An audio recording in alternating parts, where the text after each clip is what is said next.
ವೀಕ್ಷಕರೇ ಎಲ್ಲರಿಗೂ ನಮಸ್ಕಾರ. ನಾಳೆ ತಾರೀಕು 28 ಅಂದ್ರೆ ಮಾರ್ಚ್ 28 ಮಹಿಳೆಯರ ಖಾತೆಗಳಿಗೆ ಇಲ್ಲಿ 4,000ದಿಂದ 6,000 ರೂಪಾಯಿ ಹಣ ಬಂತು ಸ್ನೇಹಿತರೆ. ಹೌದು ವೀಕ್ಷಕರೇ, ಗೃಹಲಕ್ಷ್ಮಿ ಯೋಜನೆಯ ಇಲ್ಲಿ ಪಂಚ ಗ್ಯಾರಂಟಿ ಯೋಜನೆಗಳ ಪ್ರತಿಯೊಂದು ಫಲಾನುಭವಿಗಳ ಖಾತೆಗಳಿಗೂ ಕೂಡ ಇಲ್ಲಿ ನಾಳೆ ತಾರೀಕು ಮಾರ್ಚ್ 28 ಇರುವುದರಿಂದ ಮುಂಜಾನೆ 10 ಗಂಟೆ 30 ನಿಮಿಷದಿಂದ ಮಧ್ಯಾಹ್ನದ ಒಳಗಡೆ ರಾಜ್ಯದಲ್ಲಿ ಇರುವಂತಹ 30ರಿಂದ 31 ಜಿಲ್ಲೆಗಳಲ್ಲಿ ಇರುವಂತಹ ಪ್ರತಿಯೊಂದು ಫಲಾನುಭವಿಗಳ ಖಾತೆಗಳಿಗೂ ಕೂಡ ಇಲ್ಲಿ ನೇರವಾಗಿ ಡಿಬಿಟಿ ಮುಖಾಂತರ ಅವರಿಗೆ ಹಣವನ್ನು ಬಿಡುಗಡೆ ಮಾಡ್ತಿರುವಂತದ್ದು ಸ್ನೇಹಿತರೆ. ಹೌದು, ಈಗಾಗಲೇ ಪ್ರತಿಯೊಂದು ಫಲಾನುಭವಿಗಳು ಕೂಡ ಕೇಳ್ತಾ ಇರುವಂತದ್ದು ಏನೆಂದರೆ, ನೋಡಿ ಸರ್, ನಮಗೆ ಗೃಹಲಕ್ಷ್ಮಿ ಯೋಜನೆಯ ಕಡೆಯಿಂದ ಇದೇ ಮಾರ್ಚ್ ತಿಂಗಳಿನಲ್ಲಿ 16ನೆಯ ಕಂತಿನ ಹಣ ಬಂದಿದೆ ಮತ್ತು 17ನೆಯ ಕಂತಿನ ಹಣ ಕೂಡ ಬಂದಿದೆ. ನಮಗೆ ಈಗ 18ನೆಯ ಕಂತಿನ ಹಣ ಬರಬೇಕು ಮತ್ತು 19ನೆಯ ಕಂತಿನ ಹಣ ಕೂಡ ಬರಬೇಕು. ಆ 18ನೆಯ ಕಂತಿನ ಹಣ 2,000 ಮತ್ತು ಈ 19ನೆಯ ಕಂತಿನ ಹಣವನ್ನು ಟೋಟಲ್ ಆಗಿ 4,000 ರೂಪಾಯಿ ಹಣವನ್ನು ಯಾವಾಗ ಬಿಡುಗಡೆ ಮಾಡಲಾಗುತ್ತದೆ ಅಂತ ನಮಗೆ ನೀವು ಮಾಹಿತಿಯನ್ನು ತಿಳಿಸಿಕೊಡಿ ಅಂತ ಬಹಳಷ್ಟು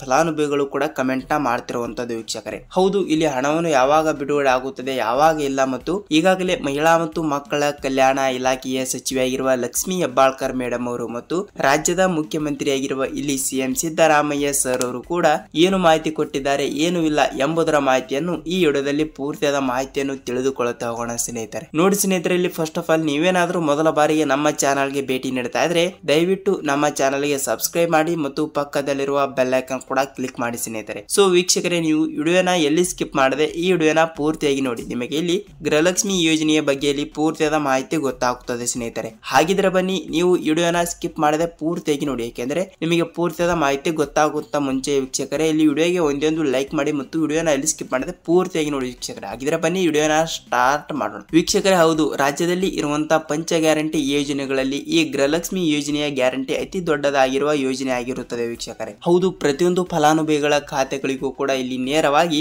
ಡಿಬಿಟಿ ಮುಖಾಂತರ ಇಲ್ಲಿ 18ನೆಯ ಕಂತಿನ ಹಣ 2,000 ಮತ್ತು 19ನೆಯ ಕಂತಿನ ಹಣವನ್ನು ಕೂಡ 2,000 ಟೋಟಲ್ ಆಗಿ 2,000 ಜೊತೆಗೆ 2,000 4,000 ರೂಪಾಯಿ ಹಣವನ್ನು ಡಿಬಿಟಿ ಮುಖಾಂತರ ಇಲ್ಲಿ ಪ್ರತಿಯೊಂದು ಫಲಾನುಭವಿಗಳ ಖಾತೆಗಳಿಗೂ ಕೂಡ ಹಣವನ್ನು ಬಿಡುಗಡೆ ಆಗಬೇಕಾದರೆ ಸ್ನೇಹಿತರೆ ನೋಡಿ, ನಿಮಗೆ 18ನೆಯ ಕಂತಿನ ಹಣ ಬರಬೇಕು ಮತ್ತು 19ನೆಯ ಕಂತಿನ ಹಣವನ್ನು ಕೂಡ ಬರಬೇಕು. ಹೌದಲ್ವಾ ವೀಕ್ಷಕರೇ? ಅದಕ್ಕಾಗಿ ಪ್ರತಿಯೊಂದು ಫಲಾನುಭವಿಗಳ ಖಾತೆಗಳಿಗೂ ಕೂಡ ಈಗಾಗಲೇ ಪ್ರತಿಯೊಂದು ಜಿಲ್ಲೆಗಳಲ್ಲಿ ಇರುವಂತ ಅಂದ್ರೆ ನೋಡಿ ಎಕ್ಸಾಂಪಲ್ ಆಗಿ 30ರಿಂದ 31 ಜಿಲ್ಲೆಗಳು ಇವೆ. ಹೌದಲ್ವಾ ಸ್ನೇಹಿತರೆ? ಆ ಜಿಲ್ಲೆಗಳಲ್ಲಿ ಇರುವಂತ ಇಲ್ಲಿ 1,20,00,000 ಮಹಿಳೆಯರು. ಹೌದು ಸ್ನೇಹಿತರೆ, ರಾಜ್ಯದಲ್ಲಿ 1,20,00,000 ಗೃಹಲಕ್ಷ್ಮಿ ಫಲಾನುಭವಿಗಳು ಇಲ್ಲಿ ಗೃಹಲಕ್ಷ್ಮಿ ಯೋಜನೆಯ ಕಡೆಯಿಂದ ಹಣವನ್ನು ಪಡೆದುಕೊಳ್ಳುತ್ತಿರುವಂತದ್ದು. ಇವರಿಗೆಲ್ಲ ಪ್ರತಿಯೊಂದು ಜಿಲ್ಲೆಗಳಿಗೂ ಕೂಡ ಇಲ್ಲಿ 16ನೆಯ ಕಂತಿನ ಹಣ ಬಿಡುಗಡೆ ಆಗಿದೆ ಮತ್ತು 19ನೆಯ ಕಂತಿನ ಹಣ ಕೂಡ ಬಿಡುಗಡೆ ಆಗಿಲ್ಲ. ಸೊ ಹೀಗಾಗಿ ಈ ಎರಡು ಕಂತಿನ ಹಣವನ್ನು ಕೂಡ ಯಾವಾಗ ಬಿಡುಗಡೆ ಆಗುತ್ತದೆ ಅಂತ ಮಾಹಿತಿಯನ್ನು ನೋಡುವುದಾದರೆ ಸ್ನೇಹಿತರೆ, ಹೌದು, ರಾಜ್ಯದ ಮುಖ್ಯಮಂತ್ರಿಯಾಗಿರುವ ಸಿಎಂ ಸಿದ್ದರಾಮಯ್ಯ ಸರ್ ಅವರು ಮತ್ತು ರಾಜ್ಯದ ಉಪಮುಖ್ಯಮಂತ್ರಿಯಾಗಿರುವ ಡಿ.ಕೆ. ಶಿವಕುಮಾರ್ ಸರ್ ಅವರು ಕೂಡ ಒಂದು ಸ್ಪಷ್ಟನೆ ನೀಡಿರುವಂತದ್ದು ಸ್ನೇಹಿತರೆ. ಹೌದು, ಇಲ್ಲಿ ಏನಾಗಿದೆ ಅಂದ್ರೆ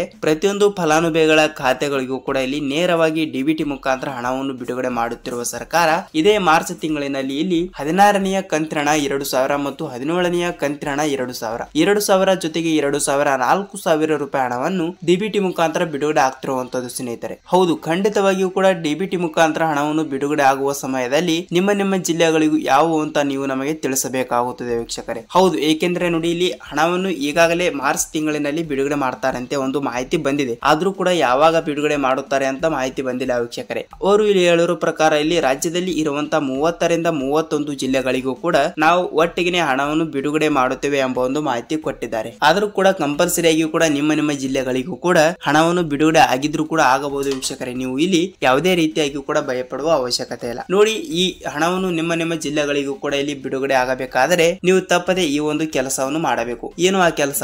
ಬಹಳಷ್ಟು ಜನರು ಕೂಡ ಕೇಳ್ತಾ ಇರುವಂತದ್ದು ಏನೆಂದರೆ, ನೋಡಿ ಸ್ನೇಹಿತರೆ, ನಿಮಗೆ 18ನೆಯ ಕಂತಿನ ಹಣ 19ನೆಯ ಕಂತಿನ ಹಣ 4,000 ರೂಪಾಯಿ ಹಣವನ್ನು ಬರಬೇಕಾದ್ರೆ ನೀವು ಪ್ರತಿಯೊಂದು ಫಲಾನುಭವಿಗಳು ಕೂಡ ಇಲ್ಲಿ 16ನೆಯ ಕಂತಿನ ಹಣವನ್ನು ಪಡೆದುಕೊಂಡಿರಬೇಕು. ಹೌದು ಸ್ನೇಹಿತರೆ, ನೀವು ಗೃಹಲಕ್ಷ್ಮಿ ಯೋಜನೆಯ 17ನೆಯ ಕಂತಿನ ಹಣವನ್ನು ಪಡೆದುಕೊಂಡಿಲ್ಲ ಅಂದ್ರೆ ನಿಮಗೆ ಇಲ್ಲಿ ನೇರವಾಗಿ ಡಿಬಿಟಿ ಮುಖಾಂತರ 18ನೆಯ ಕಂತಿನ ಹಣ ಮತ್ತು 19ನೆಯ ಕಂತಿನ ಹಣವನ್ನು ಇಲ್ಲಿ ಯಾವುದೇ ರೀತಿಯಾಗಿಯೂ ಕೂಡ ಬರುವುದಿಲ್ಲ. ಅದಕ್ಕಾಗಿ ಖಂಡಿತವಾಗಿಯೂ ಕೂಡ ನೀವು 18ನೆಯ ಕಂತಿನ ಹಣ ಮತ್ತು 19ನೆಯ ಕಂತಿನ ಹಣ 4,000 ರೂಪಾಯಿ ಹಣವನ್ನು ಒಟ್ಟಿಗೆ ಪಡೆದುಕೊಳ್ಳಬೇಕಾದ್ರೆ ಕಂಪಲ್ಸರಿ ಆಗಿ ಕೂಡ ನೀವು ಈ ಎರಡು ರೂಲ್ಸ್ ಗಳನ್ನು ಫಾಲೋ ಮಾಡಬೇಕು. ಹಾಗಿದ್ರೆ ಬನ್ನಿ ಯಾವ ರೂಲ್ಸ್ ಗಳಂತ ನಾವು ತಿಳಿದುಕೊಳ್ಳುತ್ತಾ ಹೋಗೋಣ ಸ್ನೇಹಿತರೆ. ನೋಡಿ, ಹೌದು, ನೀವು ನಿಮ್ಮ ಬ್ಯಾಂಕ್ ಎಲ್ಲಿ ಇರುತ್ತದೆ ಅಲ್ಲಿ ಒಂದು ಸಲ ನೀವು ಭೇಟಿ ನೀಡಬೇಕು ಸ್ನೇಹಿತರೆ. ಹೌದು, ನಾನು ಪ್ರತಿಯೊಂದು ವಿಡಿಯೋದಲ್ಲಿ ಕೂಡ ಪದೇ ಹೇಳ್ತಾನೆ ಇರ್ತೀನಿ ಏನೆಂದರೆ, ನೀವು ನಿಮ್ಮ ಬ್ಯಾಂಕಿಗೆ ಹೋಗಿ ನೀವು ನಿಮ್ಮ ಪಾಸ್ಬುಕ್ ಮತ್ತು ನಿಮ್ಮ ಆಧಾರ್ ಕಾರ್ಡ್ ಜೆರಾಕ್ಸ್ ಅನ್ನು ತೆಗೆದುಕೊಂಡು ನೀವು ಸೀಡಿಂಗ್ ಮಾಡಿಸಬೇಕು ಸ್ನೇಹಿತರೆ. ಹೌದು, ಖಂಡಿತವಾಗಿಯೂ ಕೂಡ ಸೀಡಿಂಗ್ ಮಾಡಿಸಿದರೆ ಮಾತ್ರ ಇಲ್ಲಿ ನೇರವಾಗಿ ಡಿಬಿಟಿ ಮುಖಾಂತರ ಹಣವನ್ನು ವರ್ಗಾವಣೆ ಆಗ್ತಿರುವಂತದ್ದು. ಹೌದು ಸ್ನೇಹಿತರೆ, ತಪ್ಪದೆ ಇಲ್ಲಿ ನಿಮ್ಮ ಜಿಲ್ಲೆಗಳಿಗೂ ಕೂಡ ತಪ್ಪದೆ ಹಣವನ್ನು ಬರುತ್ತದೆ. ನೀವು ಇಲ್ಲಿ ಯಾವುದೇ ರೀತಿಯಾಗಿ ಕೂಡ ಭಯಪಡುವ ಅವಶ್ಯಕತೆ ಇಲ್ಲ. ಮತ್ತು ಇಲ್ಲಿ ಎರಡನೇ ಒಂದು ರೂಲ್ಸ್ ಯಾವುದು ಅಂತ ನೋಡುವುದಾದ್ರೆ ನೋಡಿ, ಅದೇ ನಾನು ಮೊದಲಿಗೆ ಹೇಳಿರುವ ಹಾಗೆ ನೀವು 17ನೆಯ ಕಂತಿನ ಹಣವನ್ನು ಫಸ್ಟ್ ಆಫ್ ಆಲ್ ಪಡೆದುಕೊಂಡಿರಬೇಕು ಸ್ನೇಹಿತರೆ. ಹೌದು, ನೀವು 17ನೆಯ ಕಂತಿನ ಹಣವನ್ನು ಪಡೆದುಕೊಂಡಿದ್ರೆ ಮಾತ್ರ ನೇರವಾಗಿ ಡಿಬಿಟಿ ಮುಖಾಂತರ ತಪ್ಪದೆ ಹಣವನ್ನು ಬರುತ್ತದೆ. ಮತ್ತು ಈ ಎರಡು ರೂಲ್ಸ್ ಗಳನ್ನು ಕಂಪಲ್ಸರಿ ಆಗಿ ಕೂಡ ಪಾಲಿಸಿ ವೀಕ್ಷಕರೇ. ನಿಮಗೆ ಇಲ್ಲಿ 18ನೆಯ ಕಂತಿನ ಹಣ ಮತ್ತು 19ನೆಯ ಕಂತಿನ ಹಣವನ್ನು ನೇರವಾಗಿ ಡಿಬಿಟಿ ಮುಖಾಂತರ ತಪ್ಪದೆ ಬಿಡುಗಡೆ ಆಗುತ್ತದೆ ವೀಕ್ಷಕರೇ. ಸೊ ವೀಕ್ಷಕರೇ, ವಿಡಿಯೋನ ಪೂರ್ತಿಯಾಗಿ ನೋಡಿದಕ್ಕೆ ಧನ್ಯವಾದಗಳು. ನೋಡಿ ವಿಡಿಯೋನ ಹೇಗನಿಸ್ತು ಅಂತ ಕಮೆಂಟ್ ಮಾಡಿ ಮತ್ತು ವಿಡಿಯೋನ ಪೂರ್ತಿಯಾಗಿ ನೋಡಿದಕ್ಕೆ ಧನ್ಯವಾದಗಳು. ನಾವು ಮತ್ತೊಂದು ಗೃಹಲಕ್ಷ್ಮಿ ಅನ್ನ ಬಗ್ಗೆ ಅಪ್ಡೇಟ್ ಜೊತೆಗೆ ಮತ್ತೊಂದು ವಿಡಿಯೋದಲ್ಲಿ ಭೇಟಿಯಾಗೋಣ ಸ್ನೇಹಿತರೆ. ಅಲ್ಲಿಯವರೆಗೂ ನಮಸ್ಕಾರ.